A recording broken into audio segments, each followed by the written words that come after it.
48 hours, the Crystal Ballroom at the Drake Hotel would go silent.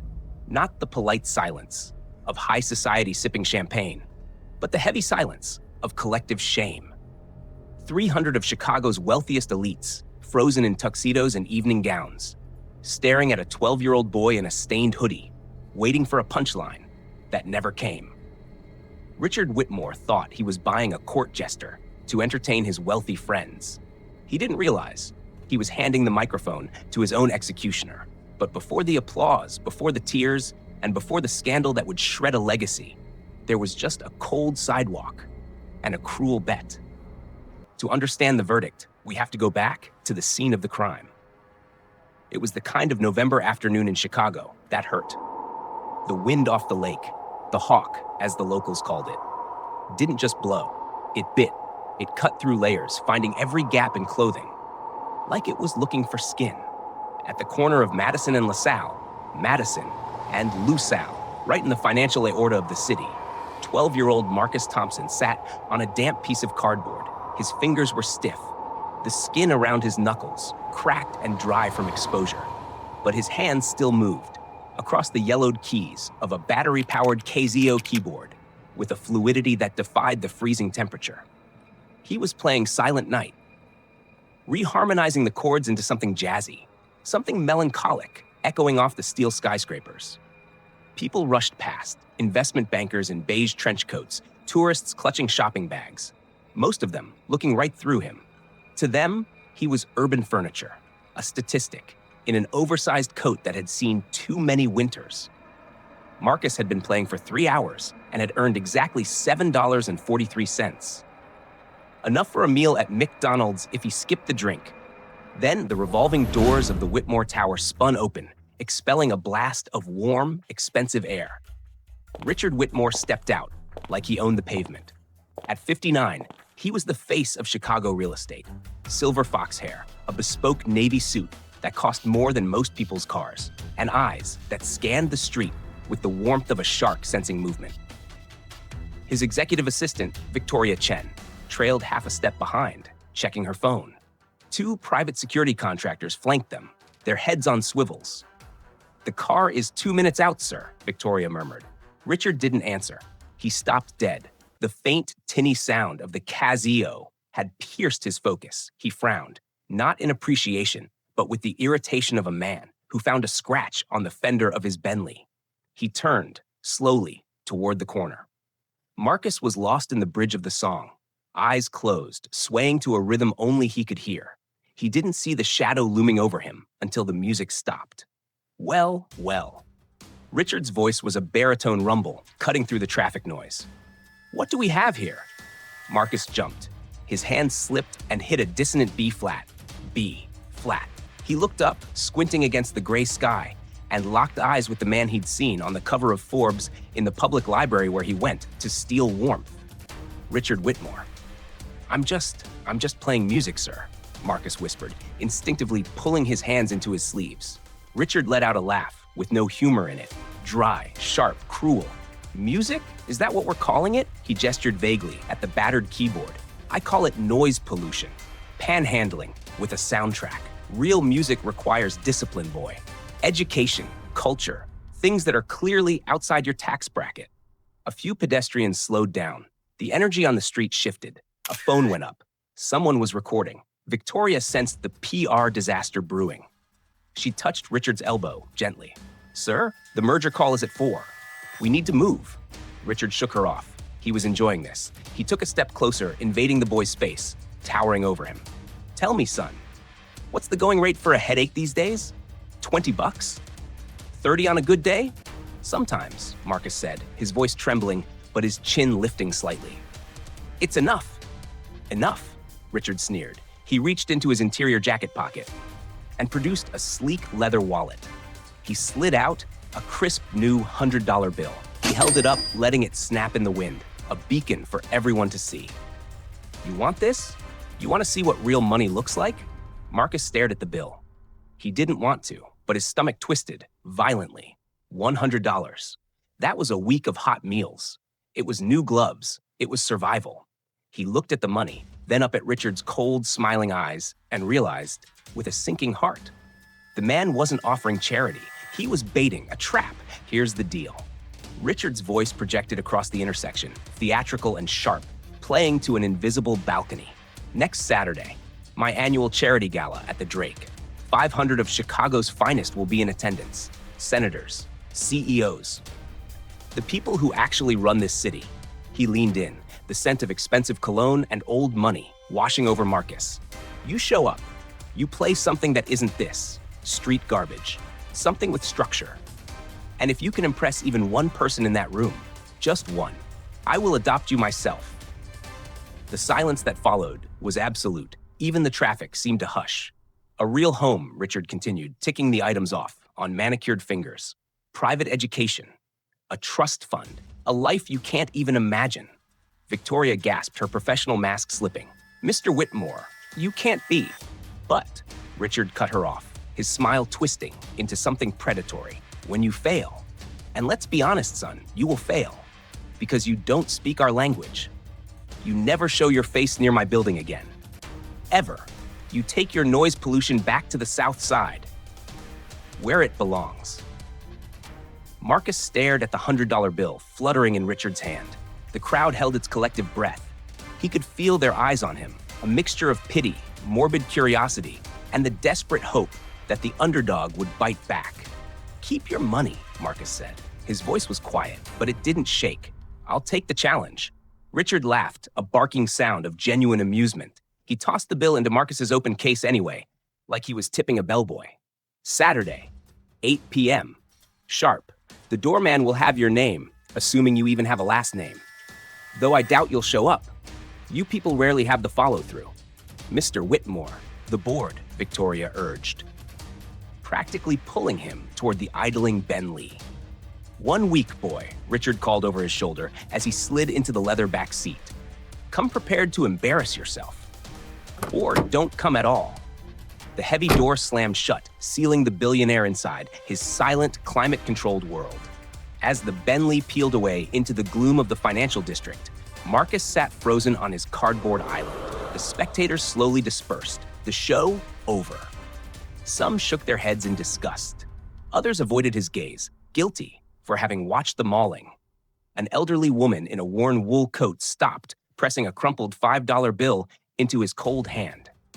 Don't let him break you, baby, she whispered, her eyes fierce. Men like that, they think they own the oxygen we breathe. Marcus nodded, his throat too tight to speak. He looked down at the $100 bill lying on the dirty velvet lining of his case. Benjamin Franklin stared back, judging him. 1 week, one chance, one song to change his entire existence or lose the only safe corner he had left in a city that wanted him gone. The wind picked up, carrying the thread of snow. Marcus carefully packed the Casio into its duct-taped case. His fingers brushed against a photograph, tucked into the lining. A woman with kind eyes, sitting at an upright piano in a sunlit apartment that no longer existed. Real music requires culture, Richard had sneered. If only he knew. Marcus slung the heavy case over his shoulder and began the long walk south. It wasn't about money. It wasn't about breeding, or which Ivy League school your father bought a wing for. It was about soul. It was about the things you couldn't say, only play. The question wasn't whether the music was good enough. The question was, would anyone in that ballroom actually listen? By the time he reached St. Mary's Shelter on the south side, the sun had set and the temperature had dropped another 10 degrees. The shelter was a converted gymnasium, smelling of bleach, boiled cabbage, and too many bodies in a small space. The $100 bill was tucked deep inside his left shoe. Flashing that kind of cash in here was a good way to get jumped before lights out. Marcus, there you are. Angela Robinson's voice was the warmest thing he'd felt all day. At 35, she was the overworked, underpaid heart of St. Mary's, a social worker who carried the weight of 200 broken lives on her shoulders.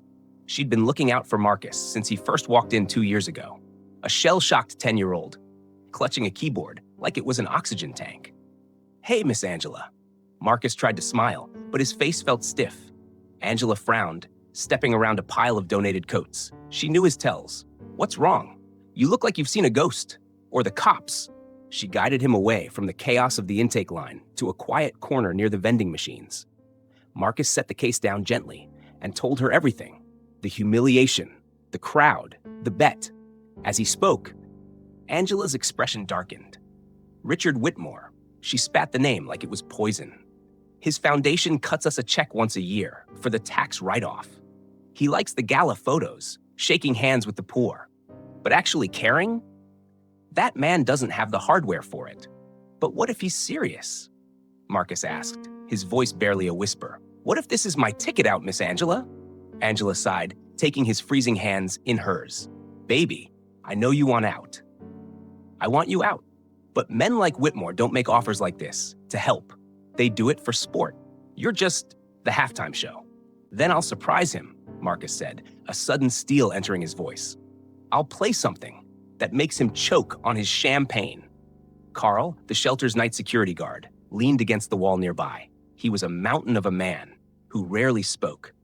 Kid, he rumbled, I worked security for a Whitmore event back in the day. He treats staff like furniture. You walk into that lion's den, you're gonna get eaten. What choice do I have? Marcus's voice cracked, the 12-year-old boy peeking through the hardened exterior. You know what tomorrow is? Angela's face softened instantly.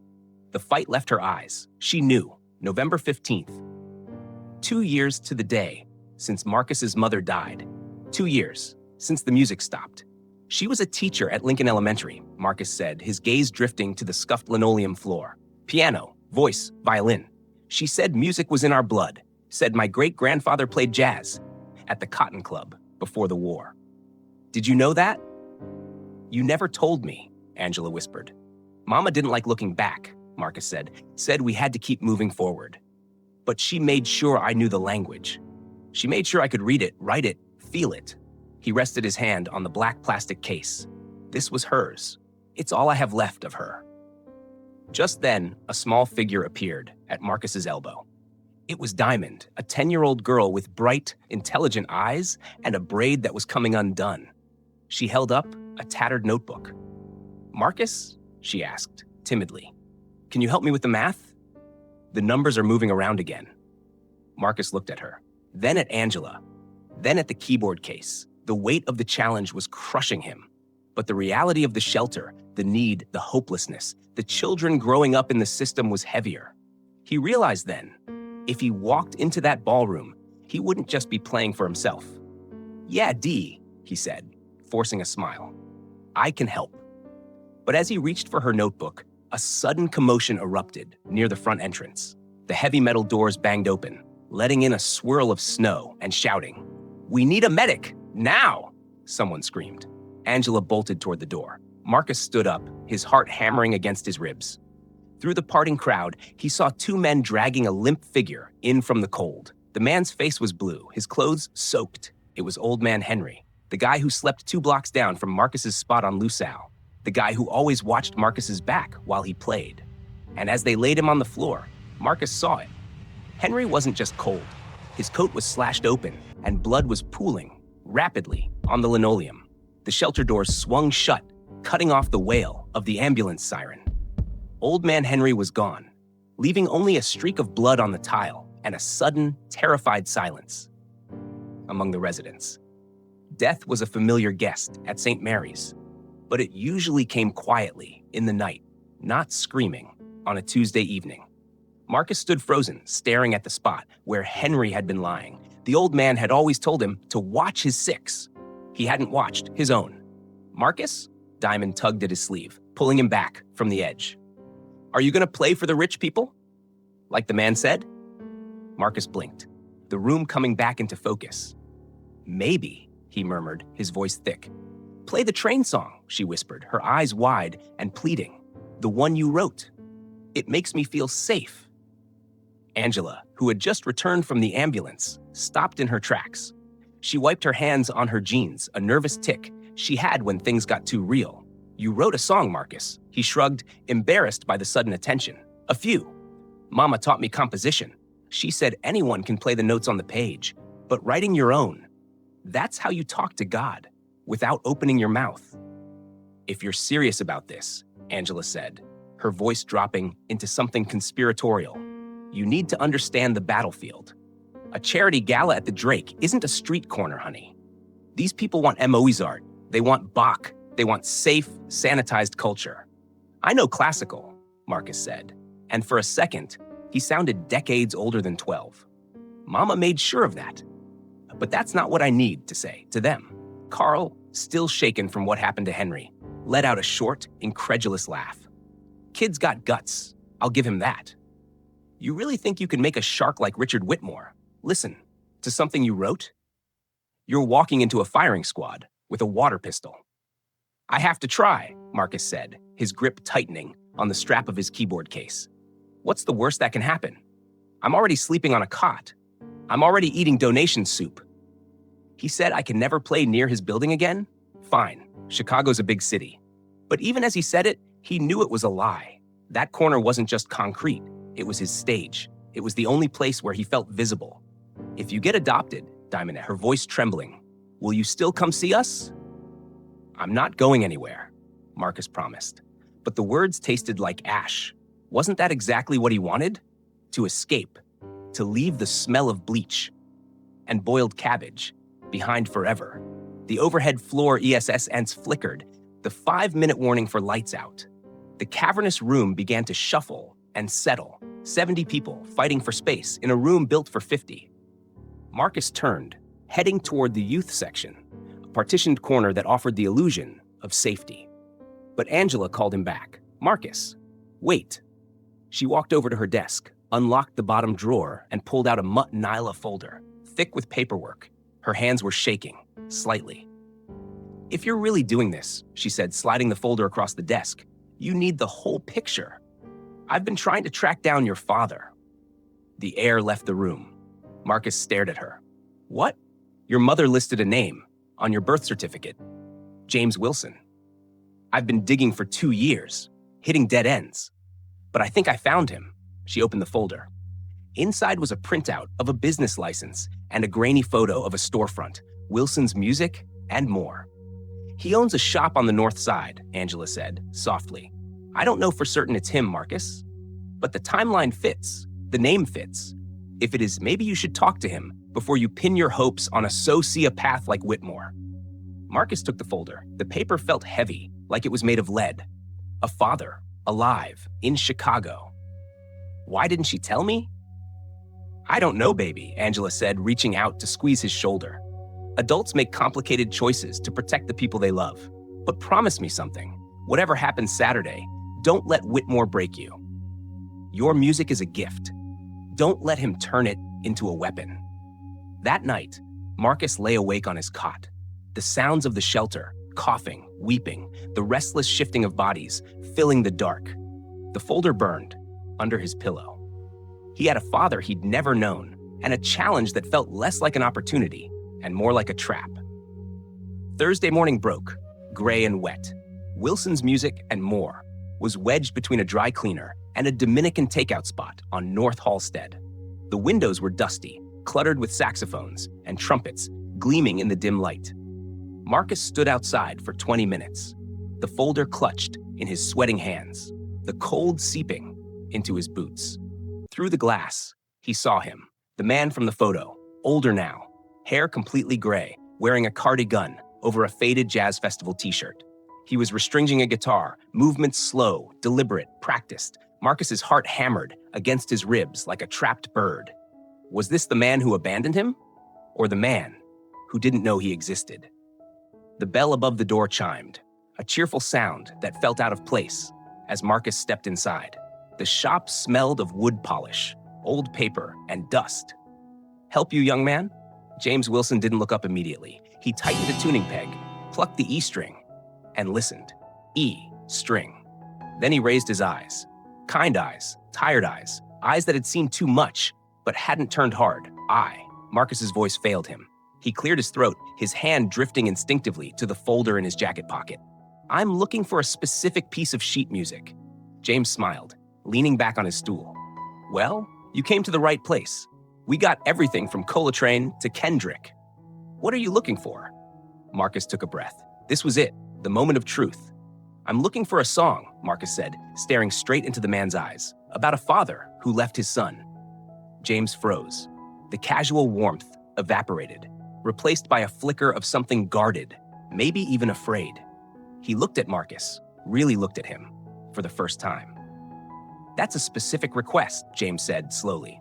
I need to practice. Marcus pivoted, his nerve faltering, just a fraction. For a performance. I can pay.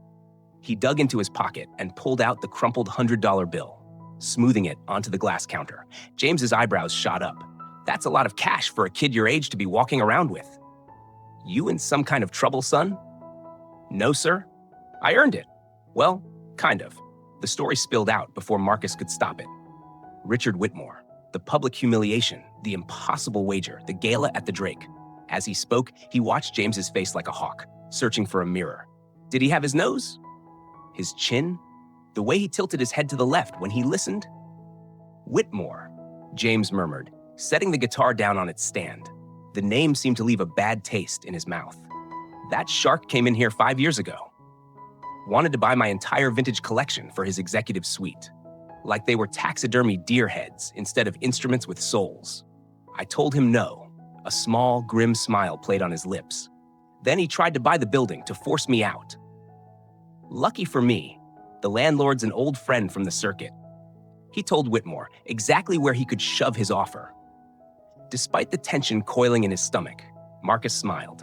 I'm Marcus Thompson, he said, his voice dropping an octave. My mother was Denise Thompson. The change in James was instantaneous. It was as if someone had cut the strings holding him up. All the color drained from his face, leaving him ashen gray. The guitar pick slipped from his fingers, and clattered onto the hardwood floor, a sharp, lonely sound in the quiet shop. Denise? He whispered. He braced himself against the counter. You're Denise's boy. James moved around the counter, slowly, like a man wading through deep water. He stopped 2 feet from Marcus, his eyes searching the boy's face with desperate intensity. Up close, Marcus saw it. The undeniable truth.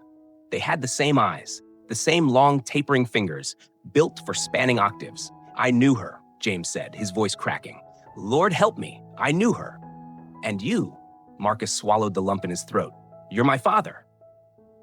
Aren't you? The bell above the door chimed again.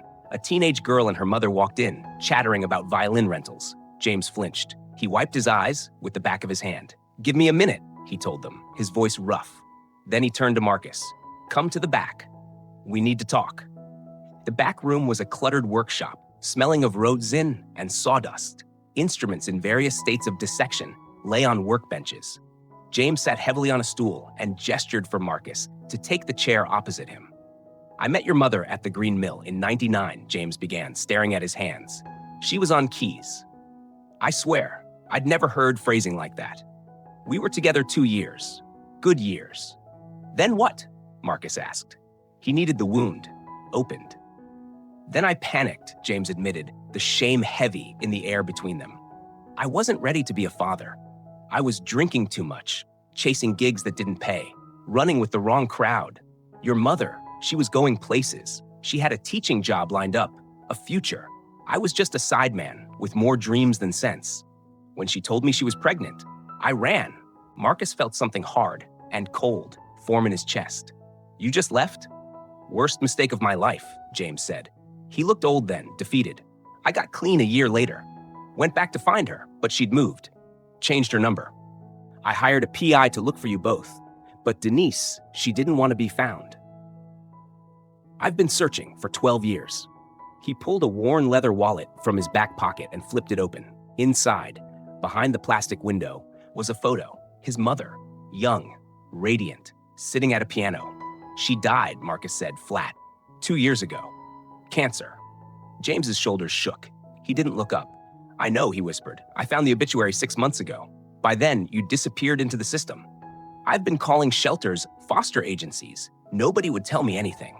I've been at St. Mary's, Marcus said, playing on the streets, surviving. Oh God. James buried his face in his hands and your mother must have hated me. Marcus thought about the silence in their apartment whenever other kids talked about their dads. She never mentioned you. Not once, but she made sure I knew music. Said it was in my blood. "Can you play?" James asked, lifting his head. Instead of answering, Marcus unzipped his battered case. He set the cheap Casio on the workbench, plugged it in, and began to play. Debut C. Claire de Lune. Claire. Duh. Lune, one of his mother's favorites. His fingers flew across the plastic keys, coaxing a depth of sound. The instrument had no business producing. James watched, transfixed. Tears streamed down his face, unchecked. When the final note faded, the room was heavy with silence. "You play like her," James whispered. "But there's something else there, too. Something that's all you." "I write my own pieces," Marcus said. "Show me." Marcus shifted gears. He played the composition he'd been working on in his head for months. A piece about Chicago at night, about the wind off the lake, the loneliness of the crowd, the stubborn hope that refused to die. It was complex, weaving jazz dissonance with classical structure. It was raw. It was him. "That's extraordinary," James breathed. "You wrote that?" Marcus nodded. "I want to play it at the gala." "Not what Whitmore expects. My truth." James was quiet for a long moment.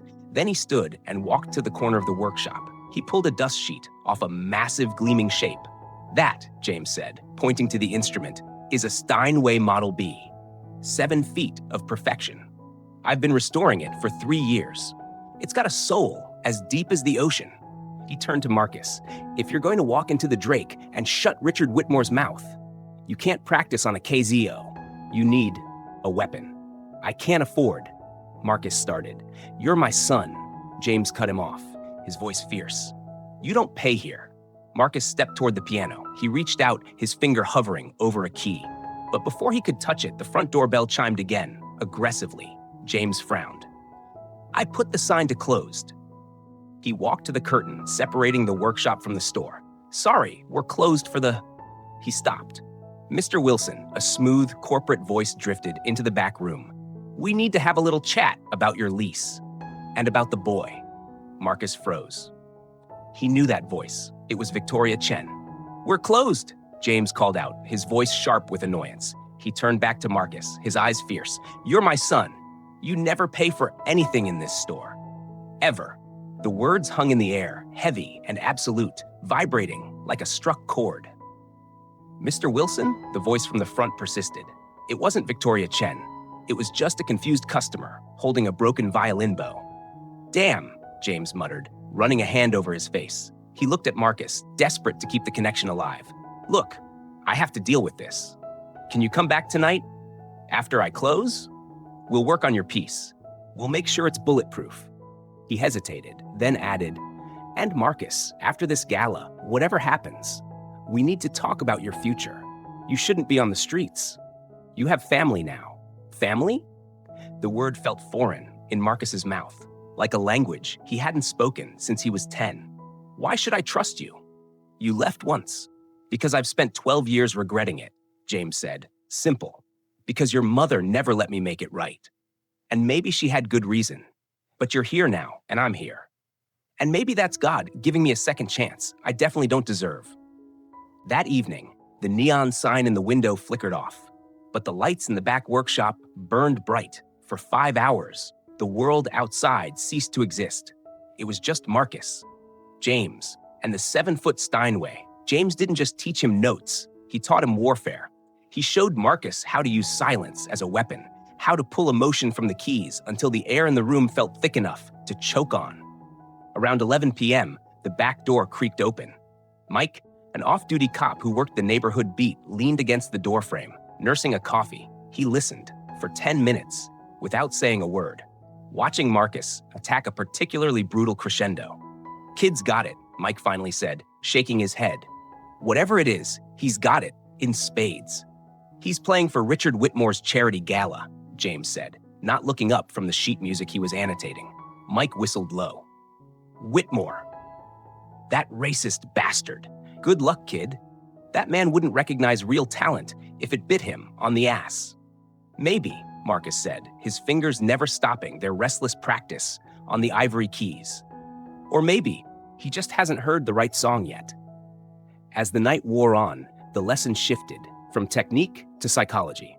"Your mother," James said, his voice soft as he leaned against the piano casing. "She could make a room full of people hold their breath."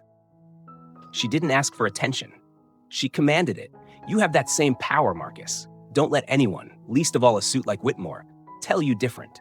When Marcus finally packed up to leave, it was past midnight. The city was quiet, a sleeping giant under a blanket of snow. James walked him to the door, then did something unexpected. He pulled Marcus into a hug. Quick, awkward, smelling of wood polish and Old Spice. But real.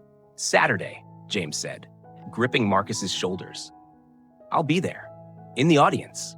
You won't be alone. Marcus nodded, unable to speak, past the lump in his throat.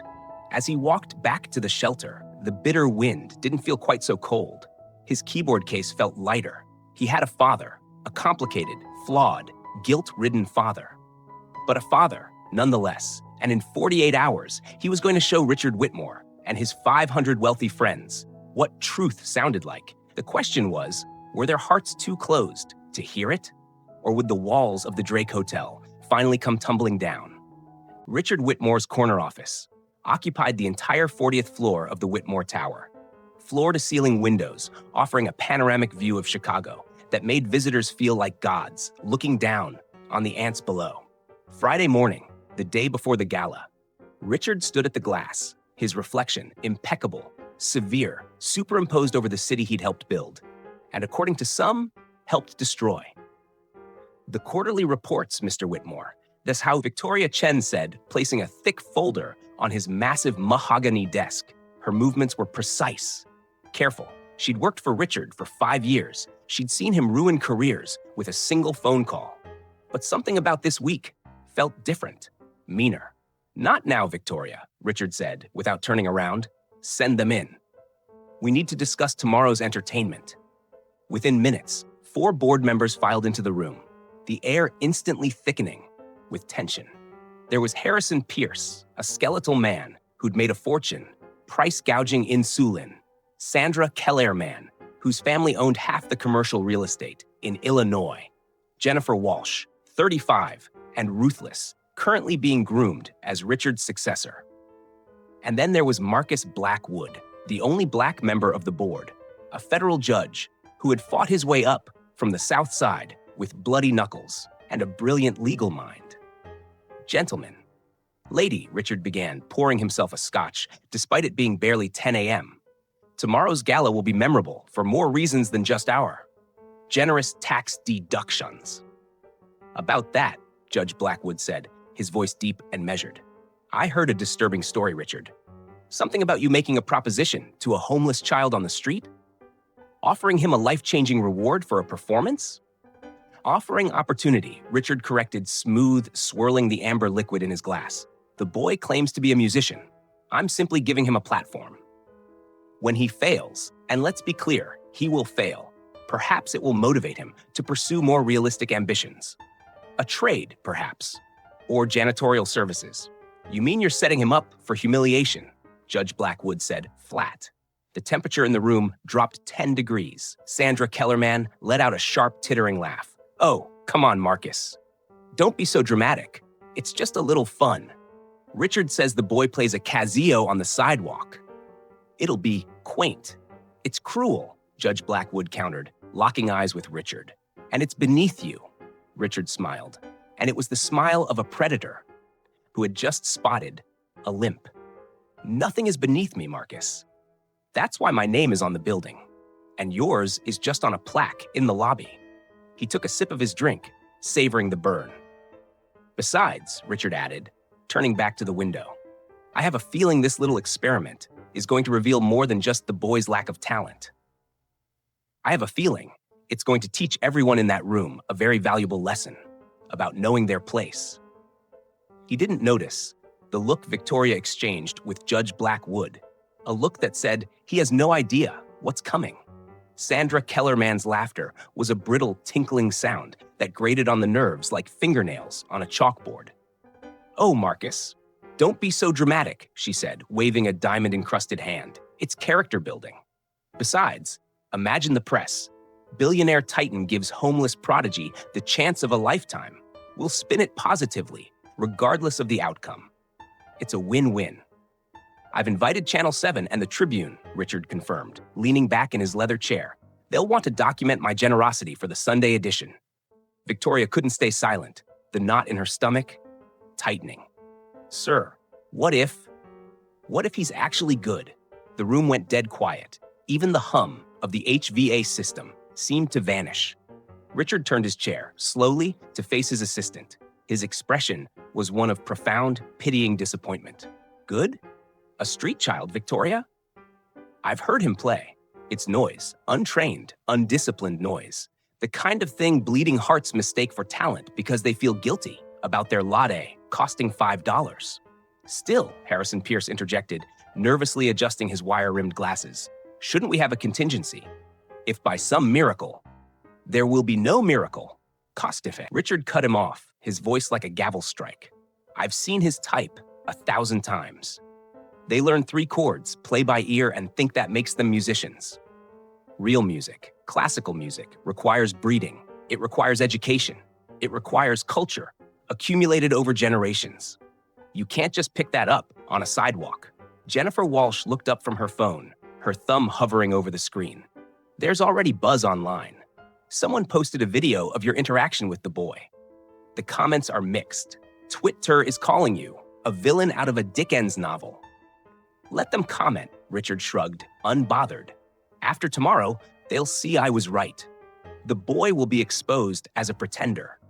Maybe some bleeding heart family will take pity and adopt him out of guilt. Either way, I win. And if he doesn't show, Judge Blackwood asked, his eyes narrow. Then I win even faster, Richard smiled. We'll tell everyone I tried to help, but, well, you know how it is.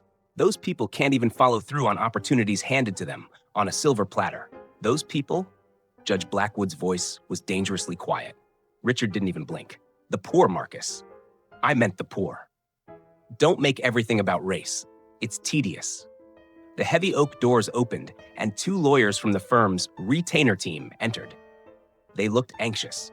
Mr. Whitmore, the lead counsel began, we need to discuss liability. If the child performs poorly and suffers severe emotional distress in front of cameras. He's a street kid, Richard interrupted, waving a hand dismissively. What's he going to do? Sue me? With what money? Besides, I have witnesses. He accepted the challenge, willingly. It's a verbal contract. Actually, the lawyer stammered, checking his notes. He's now represented. A social worker named Angela Robinson from St. Mary's called. She's asking for the written terms of your offer. Richard laughed, a sound that chilled the room. A social worker. How terrifying. Tell her the terms are simple. The boy plays. He impresses my guests. I adopt him. He fails. He stays the hell away from my property. End of story. Victoria's phone buzzed on the desk. She glanced at the screen and her eyes widened. Sir, she said, her voice tight. There's something else. Someone named James Wilson just posted on social media. He says he'll be attending tomorrow's gala as a guest of the Murphy family. She paused, looking up at Richard. He's claiming to be the boy's father. Richard's glass stopped, halfway to his lips. Wilson? The music store owner on the north side? The one who refused to sell to me? The same, Victoria confirmed. For the first time, a flicker of uncertainty crossed Richard's face. But just as quickly, it hardened into something cruel. Perfect, he sneered. He can watch his son fail in person. Make sure security knows. He's allowed in the main ballroom only, nowhere else. This is getting out of hand, Judge Blackwood said, standing up abruptly. His chair scraped loudly against the floor. Richard, I've watched you do questionable things for profit. I've looked the other way. But this is just cruelty. This is reality. Richard shot back, slamming his glass down. Scotch splashed onto the mahogany. That boy needs to learn his place in the world. Better he learns it now, while he's young enough to adjust his expectations. His place? Judge Blackwood's voice rose, filling the room. And what place is that, exactly? Not in my ballroom, Richard hissed. Playing for people who've earned their positions through generations of hard work and refinement. I grew up 10 blocks from where that boy probably sleeps, Judge Blackwood said, his voice dropping to a terrifying whisper. Are you saying I don't belong in your ballroom either? You're different, Richard said, dismissive, turning back to his papers. You pulled yourself up. You educated yourself. You became one of us. One of you, Judge Blackwood corrected. I never became one of you, Richard. I just learned to speak your language. There's a difference. He grabbed his briefcase and walked out without another word. The heavy door slammed shut, leaving a ringing silence in his wake. The others shifted, uncomfortably, in their seats. Should we be concerned about his reaction?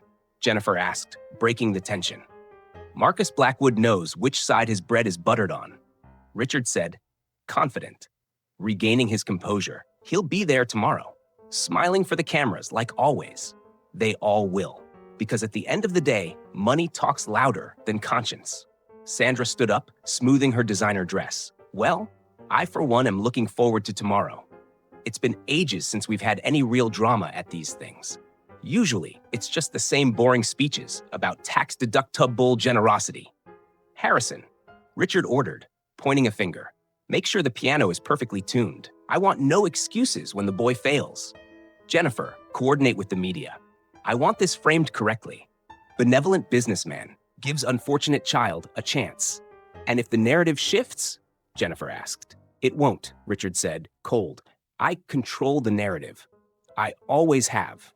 As the board members filed out, Victoria remained behind. Mr. Whitmore, she said, clutching her folder to her chest. May I speak freely? You may not, Richard muttered, signing a document. But I sense you're going to anyway. This feels wrong. That boy, he's just a child.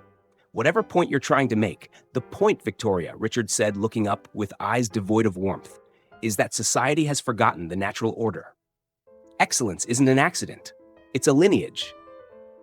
He didn't see the text message Victoria sent under the desk as she turned to leave. A single line to an unknown number. He's walking into a trap, but Richard was already thinking about his victory speech. He walked back to the window, gazing down at the city. He thought he was the puppet master, pulling the strings. He didn't realize the strings were already wrapped around his own neck. We pretend everyone is equal, Richard continued, his gaze drifting over the city lights like a general surveying a battlefield. That talent is distributed randomly, like a lottery. It's not. Excellence breeds excellence. Poverty breeds poverty. That boy needs to understand his limitations before he hurts himself, trying to be something he isn't. Victoria stared at his back, a chill running down her spine. What if you're wrong? Richard turned slowly, a ghost of a smile on his lips. I'm never wrong about people like him. They're all the same, full of false hope, thinking they're special, thinking they deserve more than the hand they were dealt. Tomorrow, I'll do that boy a favor. I'll show him the truth. Victoria gathered her papers and left the office without another word. But as the elevator doors slid shut, she pulled out her phone and typed a message to a number she had saved but never used. Angela Robinson, St. Mary's Shelter. The text read, he's expecting your boy to fail. Make sure Marcus knows what he's walking into. 40 floors below, on the freezing pavement of Madison and LaSalle, Marcus stood at his usual corner. He wasn't playing. The Casio was packed away. He was just looking up at the Whitmore Tower, a monolith of glass and steel, piercing the night sky. Somewhere up there, in a room that cost more than his mother made in a lifetime, people were planning his humiliation, scripting his failure. But they didn't know about the hours in the back of the music shop. They didn't know about the song he'd perfected until his fingers bled. They didn't know about the fire burning a hole in his chest. Tomorrow would bring either triumph or devastation. But Marcus had survived worse than a rich man's mockery. He'd survived the foster system. He'd survived nights when the cold felt like it was trying to stop his heart. Whatever happened tomorrow, he'd survive that too. The real question was, would Richard Whitmore survive being wrong? Friday night, the open sign at Wilson's Music and More was dark, but warm light spilled from underneath the door to the back workshop. Marcus sat at the restored Steinway, his fingers moving across keys that felt like heavy cream compared to the plastic click-clack of his keyboard. James sat nearby on a stool, not instructing now, just listening. Angela Robinson was there too, perched on a workbench, next to a carton of cold Chinese takeout that nobody had the stomach to touch. Play it again, James said, soft. But this time, remember, you're not just playing notes. You're telling them your story. Make them feel it. Marcus closed his eyes. His mother's face floated in the darkness behind his eyelids. The piece started soft, a lullaby, simple, pure, almost fragile. Then it began to evolve. Complexity crept in, like shadows lengthening at dusk. The melody fractured, then reformed, transforming into something that spoke of a loss so profound it felt like physical pain. It was the sound of a child realizing he was alone in the world. "Jesus," whispered Mike. The off-duty security guard had stopped by again. He stood frozen in the doorway, his coffee forgotten. "Kid, that's something else." "It's about Mom," Marcus said, quiet, his hands never stopping their dance. "About the day she died. She was humming this melody, something she made up when I was a baby. She couldn't speak anymore. The cancer had taken that. But she could still hum. And then she couldn't even do that." The music shifted. It grew stronger. Not happy. It was too honest for that. But defiant, resilient. It spoke of a boy who refused to break, who found rhythm in the noise of the L train and melody in the siren wails. It was the sound of survival. "The transition here," James said, pointing to a particularly naughty passage, where the tempo accelerated. "That's jazz influence, but the structure is pure Bach." "How did you?" "Mom had recordings," Marcus explained, his voice trance-like. "Old vinyl she'd saved from her father. Art Tatum, Oscar Peter's son. But also Glenn Gould playing the Goldberg variations. She'd play them, side by side. 'Show me how jazz and classical aren't enemies,' she'd say. 'They're cousins. All music is conversation. The only question is what story you're telling.'" Angela's phone buzzed aggressively against the wood of the workbench. She stepped into the hallway to answer it. When she returned a minute later, her face was pale. "That was Victoria Chen," she said, her voice tight. "Whitmore's assistant. She wants us to know. Richard has turned this into a circus, full media coverage. He's billing it as charity meets reality TV." "Let him," Marcus said with sudden, terrifying fierceness. "Let them all come. They want a show? I'll give them one." "Marcus," Angela warned, stepping closer. "These people, they're not coming to appreciate music. They're coming for blood sport. Rich people watching a poor kid fail? That's their entertainment. Then they're in for a disappointment." Marcus turned back to the piano. "Mr. Wilson, Dad." He stumbled over the word, testing its weight. "Will you show me that fingering technique again?" For the crescendo, James moved to sit beside him on the bench. He placed his large, weathered hands next to Marcus's smaller ones. "See how my wrist stays level?" James demonstrated. "Power comes from your whole arm, not just your fingers. Your mother knew this. She had perfect technique." "Tell me about her," Marcus asked, sudden. "From before. When you knew her." James's hands stilled on the keys. He looked at the strings inside the piano like he was seeing a ghost. "She was fire," he said. "Simple. Walked into Buddy Guy's Legends one night, asked if she could sit in. The regular pianist laughed at her, this prim, properly dressed teacher wanting to play blues. Then she started playing and nobody laughed anymore. She played like her soul was trying to escape through her fingers." "That's how you met?" "I was playing saxophone that night. Badly." James smiled, a sad, crooked thing. "She made everyone sound better just by being there. After the set, I asked her to teach me piano. 3 lessons in, I was in love. 3 months in, we were planning a future. So what happened?" Marcus's question held no accusation now, just a need to know. "I was an addict," James said, blunt. "Functional, I told myself. Just pills to stay awake, alcohol to come down. Your mother tried to help, but when she told me about you, about being pregnant, I panicked. I thought I'd ruin you both. So I ran." His voice broke. "Stupidest, most cowardly thing I ever did." "But you got clean." "Too late," James whispered. "By then, she'd vanished. And she was right to keep you from me. I wasn't fit to be anyone's father then." He looked at Marcus, his eyes shining with tears. "But looking at you now, hearing you play, it's like she left a piece of herself behind. A piece I don't deserve to know." Marcus didn't say anything. He just started playing. The bridge of his song again. The part where the melody climbed out of the darkness. Suddenly, a loud bang echoed from the front of the shop, glass shattering. "Hey!" A voice shouted from the street. "You think you can hide in there?" Mike's hand went instantly to the holster at his hip. "Stay here," he ordered. He moved silently toward the front of the store. James and Marcus froze. Through the open door to the shop, they heard heavy footsteps crunching on broken glass. "Where is he?" the voice snarled. "Where's the little charity case?" And then the smell of gasoline drifted into the back room. The smell of gasoline was unmistakable.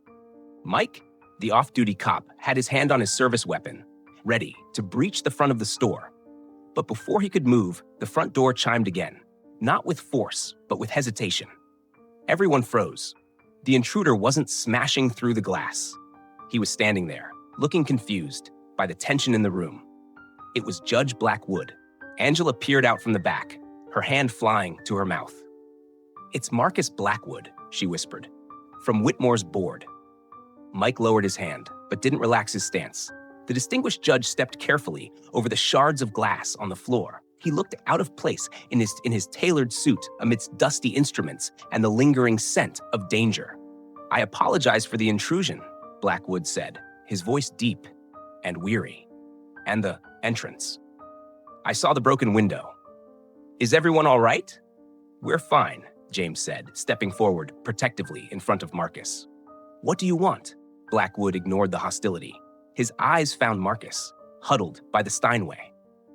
"I looked up your shelter, Miss Robinson," he said, turning to Angela. "They said you might be here." He looked back at the boy. "You're the young man playing tomorrow." Marcus nodded, slow. He felt small under the judge's gaze. "I came to warn you," Blackwood said, simple. "Richard Whitmore is planning an execution, not a concert." "We know," Angela said, crossing her arms. "He thinks Marcus is going to fail." "It's worse than that," Blackwood corrected. "He's bet heavily on it. And just to be sure, do you know he's arranged for someone to play immediately after you? A prodigy from the Chicago Symphony Youth Orchestra. He wants to show the audience, and I quote, what real talent looks like." Marcus felt his stomach drop through the floor. A prodigy, a kid with lessons, tutors, a real piano at home. James swore, loud. "That bastard." "Which is why," Blackwood continued, reaching into his jacket pocket, "I've arranged for a contingency of my own. 3 professional musicians from the Conservatoire will be in attendance tomorrow. Personal friends of mine. They'll be listening with educated ears, not prejudiced ones. Whatever happens, you'll get a fair hearing from someone in that room." "Why?" Marcus asked, his voice cutting through the adult conversation. "Why do you care?" Judge Blackwood was quiet for a long moment. He looked around the dusty shop at the peeling paint and the love poured into every instrument. "I grew up in Englewood," he said, soft, poorest of the poor. "I know what it's like to walk into rooms where everyone has already decided you don't belong, before you even open your mouth. I can't stop Whitmore's game, son. But I can make sure the deck isn't entirely stacked." He pulled out a business card and placed it on the counter. "This is my personal number. After tomorrow, regardless of what happens, call me. There are scholarship programs, real opportunities, not cruel games." After the door chimed shut behind him, the room fell into a heavy silence. Finally, Mike spoke up from the corner. "Kid's got more people in his corner than he knows." "It won't matter if I choke," Marcus whispered, the fear finally bubbling over. He looked at his hands. They were trembling. "What if I get up there and freeze? What if I can't move?" "Then you'll be human," James said, firm, gripping Marcus's shoulder. "But you won't freeze. You know why?" "Why? Because you're not playing for them," James said, his eyes burning with intensity. "You're playing for your mother. You're playing for yourself. You're playing for every kid at St. Mary's who's been told they're trash. That kind of anger, that kind of love, that's more powerful than their money will ever be." Angela checked her phone. It's nearly midnight. Marcus needs sleep. But Marcus turned back to the piano. "One more time," he said. "I need to play it. One more time." This time, when his fingers touched the keys, it was different. Fuller. He wasn't just playing his story anymore. He was channeling the ghosts of the city. He was playing for James's lost years, for Angela's tireless fight, for Judge Blackwood's lonely climb out of Gullwood. The music held all of it, the rage, the hope, the grief, and transformed it into something beautiful and terrible and absolutely true. When the last note faded into the sawdust-scented air, there were tears on every face in the room. "They're not ready for you," James said, quiet, wiping his eyes. "They think they know what poverty sounds like. They have no idea what's coming." The Whitmore Grand Ballroom was a temple to excess. Crystal chandeliers the size of small cars cast a golden, flattering light over 500 of Chicago's elite. The jewels in the room alone could have funded the city's school system for a decade. Ice sculptures shaped like swans slowly wept into pools of expensive champagne, and there, on a raised platform like a sacrificial altar, sat the piano. A 9-foot Boesendorfer, Imperial Grand. Black, sleek, terrifying. Marcus stood at the service entrance, hidden in the shadows. Angela was beside him, picking lint off his jacket. It was a suit from Goodwill. She had spent hours altering to fit his thin frame. His shoes, donated to the shelter, pinched his toes, but shone like obsidian.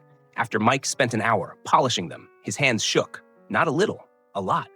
"Deep breaths," Angela whispered, squeezing his arm. "You've got this. Remember the music." A security guard appeared. Not one of the usual stoic hired muscle, but a younger guy who looked like he'd rather be anywhere else. "You the kid?" he asked. Marcus nodded. "Mr. Whitmore says to wait here. He'll call you when it's time." The guard's expression softened, just a fraction. "Bathrooms are down the hall if you need to, you know. Throw up. Helps with the nerves." Through the crack in the heavy service doors, Marcus could see the crowd. Richard Whitmore was holding court near the piano, a flute of champagne in hand, his silver hair gleaming under the lights. Victoria Chen stood nearby, her face a mask of professional detachment, though her eyes kept darting toward the exit. The media crews were setting up. 3 different news stations, photographers from the Tribune and the Sun-Times. This wasn't a recital. It was a spectacle. "Ladies and gentlemen," Richard's voice boomed suddenly, amplified by the high-end sound system. The murmuring crowd quieted instantly. "Before we begin our auction for charity, I have a special treat for you." Richard smiled, his teeth white and predatory. "Last week, I encountered a young street musician who claimed he could play. I offered him a challenge. Come here, play for us, and show us what he's made of." He paused for effect. "I believe in opportunity," Richard continued, his voice slick with charm. "So I offered our young friend a bargain. Perform for you tonight. If he can truly play, if he can show us excellence, I will personally ensure his future." He took a sip of champagne, letting the suspense hang. If not, well, perhaps he'll learn the value of honest work, instead of sidewalk begging. Uncomfortable laughter rippled through the crowd, the sound of wealthy people being told a joke they knew was cruel, but felt obligated to applaud. From the shadows of the service entrance, Marcus saw Judge Blackwood standing near the back wall, his jaw tight enough to snap. Next to him, James Wilson stood with an elderly couple, the Murphys, who had vouched for his entry. His father's hands were clenched into fists at his sides, white-knuckled, trembling. "So, without further ado," Richard announced, his smile sharp as a scalpel, "I present Marcus Thompson, age 12, currently residing at the St. Mary's Shelter for the Indigent. Let's see if the streets have taught him anything worth knowing." The service door swung open. "You're on, kid," the guard whispered. "Give him hell." Marcus walked out into the light. 500 pairs of eyes locked onto him. He felt the weight of their judgment like a physical blow. "So young," a woman in the front row whispered, clutching her pearls. "This is grotesque," another murmured, but most just watched, with the detached, morbid curiosity of people viewing a car crash. The piano loomed before him, a Boesendorfer, Imperial Grand. It cost more than most houses in Chicago. Its keys gleamed like teeth in a predator's mouth. Marcus sat on the plush leather bench, adjusting it carefully. The silence in the room grew heavy, expectant. "Well?" Richard called out from the side of the stage, checking his watch. "We're waiting. Or have you forgotten how to play? When it actually matters?" Marcus placed his hands on the keys. Cold, perfect, indifferent. He closed his eyes. Suddenly, he wasn't in the Gold Coast ballroom anymore. He was 5 years old, sitting beside his mother at their scarred upright piano in the apartment on 63rd Street. The smell of her perfume, lavender and rain, filled his nose. "Music isn't about them, baby," she whispered in his memory. "It's about truth." "Tell your truth," Marcus pressed down. The first note rang out, pure, solitary, piercing the silence like a beacon. Then another. The melody began simply. It was the lullaby his mother had hummed to him, even as the cancer stole her voice, even when she could no longer speak his name. But then, his left hand joined in. The texture shifted. The lullaby became a conversation, then an argument, then a cry for help. The ballroom fell, absolutely silent. The clinking of glasses stopped. The whispers died. Marcus's fingers began to move faster, blurring over the keys. The jazz influences crept in, the ghost of Art Tatum's lightning runs, the dissonance of Thelonious Monk, transforming the simple tune into something classical, yet entirely, violently new. The melody fractured into three distinct voices, each telling a different story. The mother dying by inches, the son surviving by seconds. The city that swallowed them both but couldn't digest their music. A woman near the front gasped audibly as Marcus hit a passage of technical insanity, tenths spanning the keyboard, polyrhythms that defied logic. Her hired piano teacher had told her that kind of dexterity took decades to master. Marcus played it like breathing. The music built, layer upon volcanic layer. It spoke of nights so cold that sleep felt like a rehearsal for death. It spoke of days when dinner was a stranger's pity. It spoke of a mother's last breath rattling in a quiet room. But underneath the pain, something else grew. Defiance, beauty, the absolute, stubborn refusal to let the world's cruelty win. Richard Whitmore's hand began to tremble. Champagne sloshed over the rim of his crystal flute. This wasn't possible. The boy wasn't just playing. He was rewriting the laws of physics in real time. He was playing with a rawness, an emotional violence no conservatory could teach. Because you didn't learn it in a classroom. You learned it in the gutter. Near the back, one of Judge Blackwood's guests, the principal violinist with the Chicago Symphony, grabbed his companion's arm. "Dear God," he whispered, his face pale.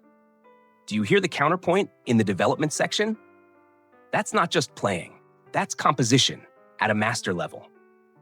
Marcus reached the climax. His hands flew across the keys in a passage that seemed to require more than 10 fingers. The melody soared above, pure and heartbreaking, while beneath it, the bass line told a different story. Urban, modern, angry, jazz and classical collided, fought for dominance, and then suddenly merged into a sound that had never existed before tonight. A tear rolled down Victoria Chen's cheek. She wiped it away, furious, terrified Richard would see. But she wasn't alone. A woman in diamonds worth a small fortune was openly weeping into a napkin. A man who hadn't cried since his father's funeral found his vision blurring. The music began to recede.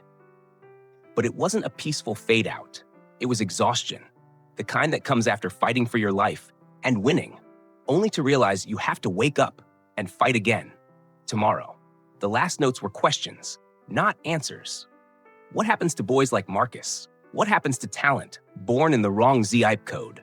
What happens when the game is rigged before you even pick up the dice? The final chord hung in the air, suspended, refusing to resolve. Marcus kept his hands on the keys, head bowed, chest heaving as if he'd just run a marathon. The silence stretched, 5 seconds, 10, 15. Then, from the back of the room, a single clap echoed, slow, deliberate. Judge Blackwood, then James Wilson joined in, then the professional musicians, and then, like a dam breaking, the entire room erupted. It wasn't polite applause, it was a roar.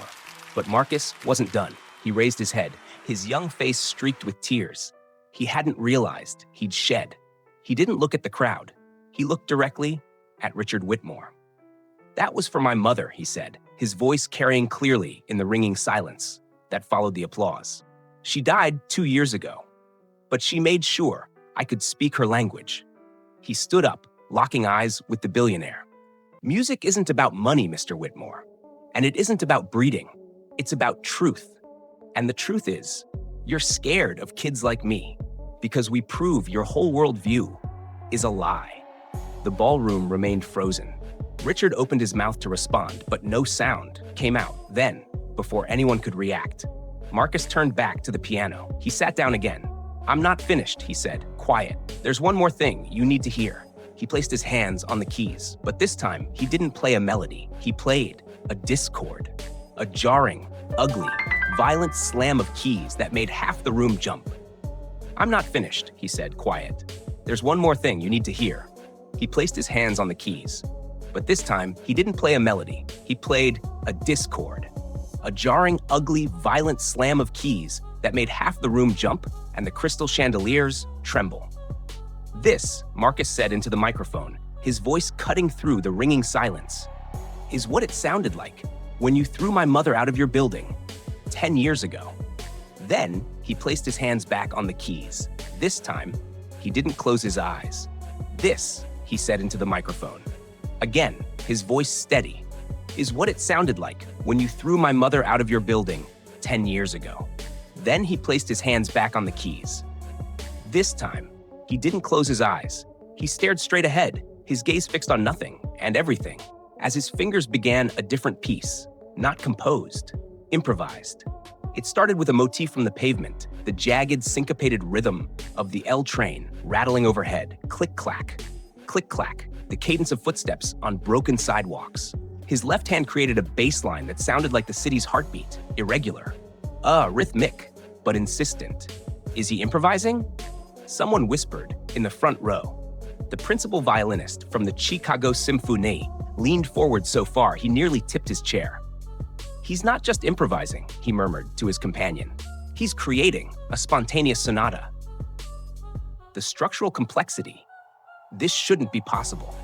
But Marcus continued, weaving in fragments of the world he knew, a mother singing a Spanish lullaby to her baby in the overcrowded shelter, an old man humming the blues on Lower Wacker Drive while the wind howled, the particular heavy silence that falls over Chicago at 3 a.m., when even the desperate are finally asleep.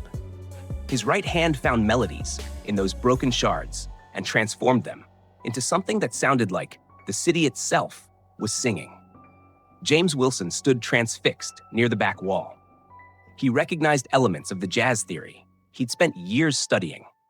Coltrane changes, modal interchanges, but his son was twisting them, breaking them, rebuilding them into a new musical language in real time. His son, he could barely think the word without his chest tightening to the point of pain. Victoria Chen moved closer to the stage, her phone raised. She was recording. She knew Richard would probably fire her for it. She didn't care. History was happening in this room, full of people who collected art they didn't understand and supported charities they never visited. The improvisation shifted again. It became more personal. Marcus played his father's absence, 13 years of empty space that no amount of music could quite fill. He played Angela's exhaustion, the way she smiled, even when the shelter was out of beds and out of hope. He played the other kids, Diamond's nightmares, Jose's hunger, Trey's anger, at a world that had decided he didn't matter before he was even born. "Stop!" Richard Whitmore's voice cut through the music like a gunshot. "Stop this immediately!" Marcus's hands stilled, instantly. The sudden silence was more deafening than the shout. He turned on the bench to face the billionaire. Richard had gone pale, his champagne glass forgotten on a nearby table, his composure fracturing. "You said play something worth listening to," Marcus said, calm. "I'm playing."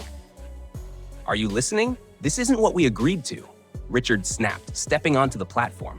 "You were supposed to play a piece, not whatever this is." "This is music," Judge Blackwood interjected, stepping out of the shadows, his voice deep, resonant, something you apparently can't recognize when it's not wearing a European name. The crowd stirred. This was confrontation. This was messy. They were uncomfortable, but they couldn't look away. The media crews were capturing every second, cameras swinging wildly between the small boy at the piano and the billionaire, who looked increasingly unhinged. "Mr. Whitmore," a woman spoke up from the audience.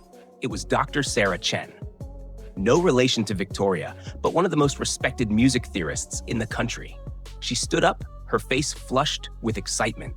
"That child just performed 2 pieces that would challenge musicians with decades of training," she said, her voice carrying to the back of the room. "The composition he played first is graduate-level work.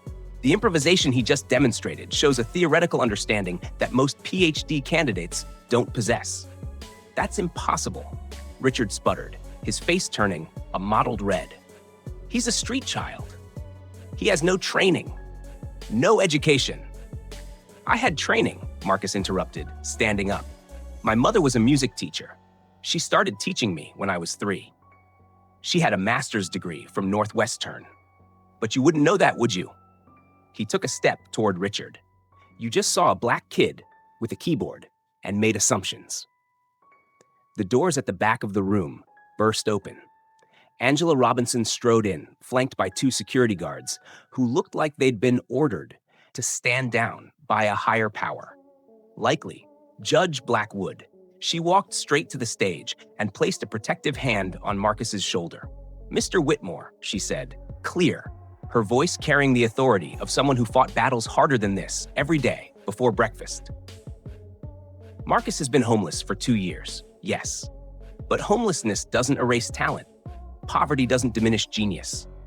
The only thing being diminished here tonight is your credibility. The crowd was murmuring now, some angrily, others excitedly. Several people were live streaming on their phones. The story was already leaking out of the ballroom, spreading across Twitter and TikTok like wildfire. "This is a setup," Richard yelled, looking around the room, desperate. "You all planned this. Wilson's probably been training him for years." 6 days, James Wilson said, stepping into the circle that had formed around the stage. He walked up the steps, standing beside his son. "I met my son 6 days ago. For the first time since before he was born. I'm a mediocre jazz musician who runs a struggling music store on the North Side. I couldn't teach him what he just played if I had 6 years. Your son?" Richard's eyes widened, darting between James and Marcus. He laughed, a high, strained sound. "This is definitely a setup then. You refused to sell to me 5 years ago, and now nothing," James said, firm, cutting him off. "I refused to sell to you because you wanted to turn instruments into furniture. And I'm refusing to let you turn my son into a prop." Richard looked at the crowd. He looked at the cameras. He looked at the board members who were all staring at their shoes or their phones. He realized, with dawning horror, he was losing control of the narrative. "Get them out," Richard hissed to the head of security. "Get them all out, now." But nobody moved, because just then, the massive screen behind the stage, usually reserved for auction items, flickered to life. A video started playing, grainy security footage. The timestamp from 10 years ago, it showed the lobby of the Whitmore Tower. It showed a young black woman pleading with a security guard. And it showed Richard Whitmore walking by, stopping, and saying something that made the woman recoil as if she'd been slapped. Victoria Chen stood by the AV console, her hand hovering over the play button. She looked straight at Richard and mouthed 2 words: "Checkmate."